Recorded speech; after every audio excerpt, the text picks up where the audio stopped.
afternoon, students. Today you are with the Crazy Art Lady. People kind of think I'm a little bit crazy. I think I'm a little bit crazy too. So today we're going to be learning to draw. We're going to be starting with the simplest shape that we can. We're going to be starting with a circle because when we look at animals, when we look at people, when we look at things like trees, when the tree leaves, when we look at the basic structure of organic things in our world, what we can see is that there's a lot of circles. And so we're going to start with a circle. Now, that circle that we're going to do today is going to be drawn from a square. Okay, and then we're going to turn that circle that we drew from a square, we're going to turn that into a sphere. So let's go ahead and get started. First thing you're going to need is a straight edge ruler. Okay, so you can see I got the straight edge ruler. Then what I'm going to do is I'm going to make sure I have a 2B pencil. I've got my 2B pencil, and the great thing about this 2B pencil, it's kind of a workhorse of the art world. It's great for mapping out lines and shapes and everything, and then I go in with my other pencils like my 4Bs and my 6Bs and my other things to make sure that I can get some nice blending going on. But I've got my 2B. And I'm going to start with that one today. So first thing you want to do on your paper is I want you to create a 4-inch square. Now that 4-inch square, I'm going to go up kind of high. I'm going to start from 0 to 4, like that. And then I'm going to start from 0 to 4, and I have to actually get it underneath the ruler here. Okay. 0 to 4, and I want a 4-inch line here. And then I'm going to do a 4-inch line this way. This would be, for the you math people here, this is a perpendicular line. It actually would cross, okay? And then we do a 4-inch line here that is what we call parallel to the first line, okay? So I'm going to go ahead and do that here. And then I'm going to finish it off with a 4-inch line here. And hopefully I get what really looks like a square, or like that, okay? Now, the next thing that I want to do, and I want to make sure you guys can see this, okay, is I want to find out the middle of this square, and I do that by going from corner to corner. So corner to corner here on the diagonal, and corner to corner here is going to give me that diagonal I want. Goes like that, okay? And that gives me the exact center of this square, okay? Now remember, we're going for a circle, but you're not seeing it yet, so don't worry. Bear with me, please, okay? Now I'm going to go straight through that center, and I'm going to go vertically straight through the center, and then I'm going to go horizontally straight through the center. Now what that does is that gives me the points of my circle, because I'm basically going to be drawing quarter circles as I go. Okay, so now up here, this is going to be the place that my circle is going to touch, so I just call it a touch point.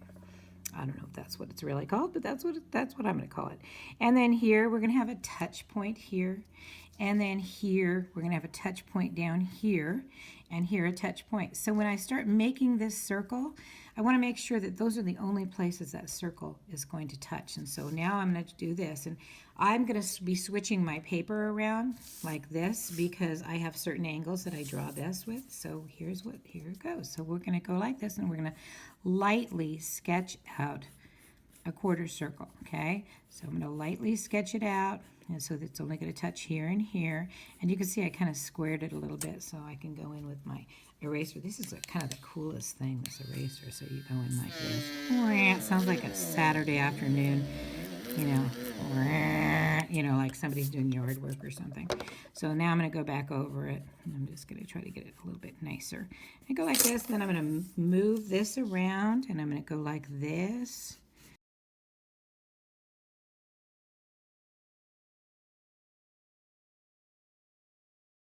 So now you can see you got a really nice circle there. What do you think? What do you think?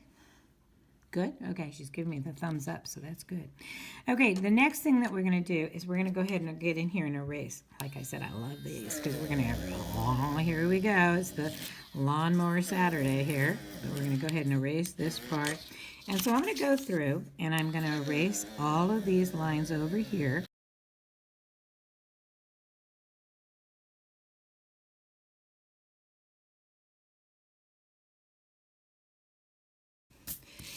Now, what I want to do is I want to give, this is very flat, and we call this flat on the picture plane.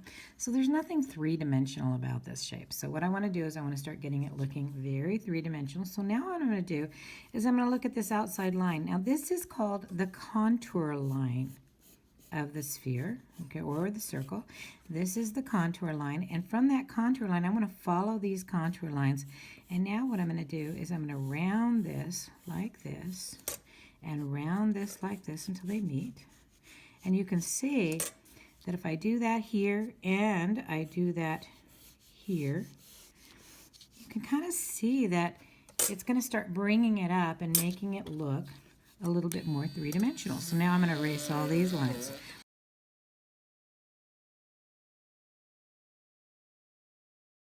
I spent all that time making those lines only to have to erase them. But you can see that those rounded lines start bringing it up. So now what we're going to do is we want to look at where our light is coming from.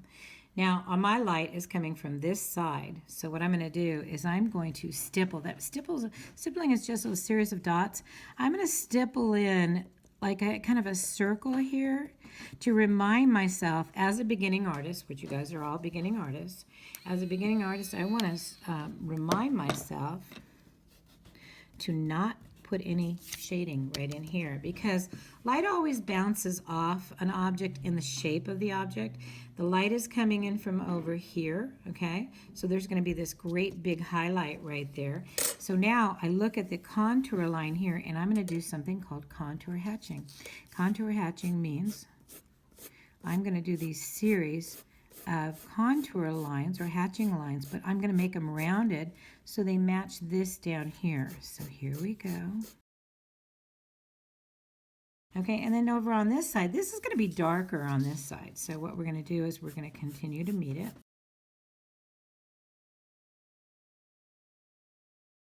Here we go. And so now what I want to do is I'm going to take my 4B pencil. Actually, you're probably going to be working with your 2B again, so I think I'm just going to go ahead and work with my 2B some more. And I want to take my blending stump, okay? And this blending stump, this tortillon, is going to, I'm going to start blending things out. Now, the trick is on this blending is you've done all this beautiful contour hatching, and a lot of students, what they start doing is they start going back and forth, back and forth, back and forth, and they flatten out those contour lines. You don't want to do that. So what you want to do is, since you laid all of this beautiful color or value down with contour lines, now what you want to do is go like this all the way up. And it's going to be darker on this side. Okay, and then you're going to go ahead and start blending out. Now, it's important that you don't do a line and then a line and then a line, because it's not going to look realistic. You want to kind of blend it all together. And it's going to take some time. Okay, so what we're going to do is I'll go ahead and finish this off.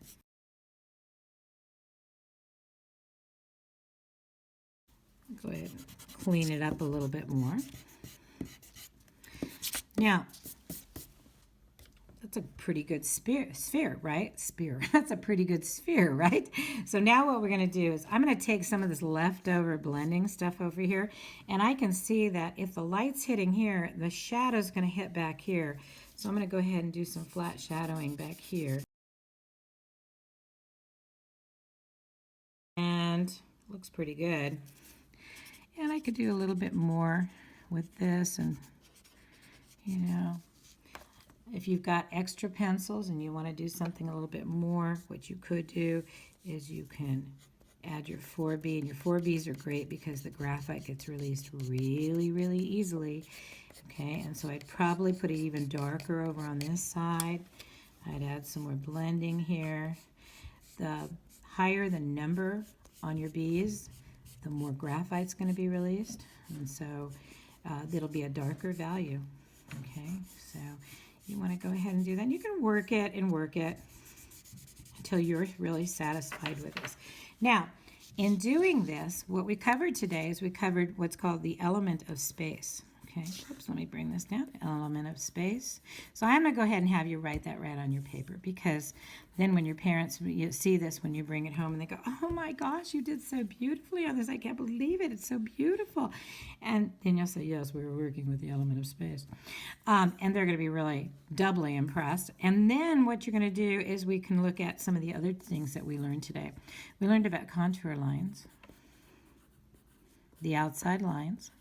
We learned about contour hatching. That means that doing our hatching lines in the to match our contour lines. Okay. We learned about highlights.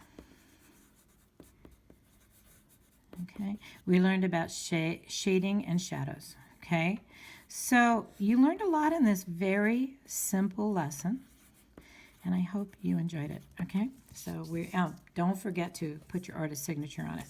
Okay. So this is my artist signature, which nobody can read, but you can kind of work on your artist signature, because you always want to sign your works. I'm going to go ahead and sign off, and don't forget to like and subscribe and comment in the comment section.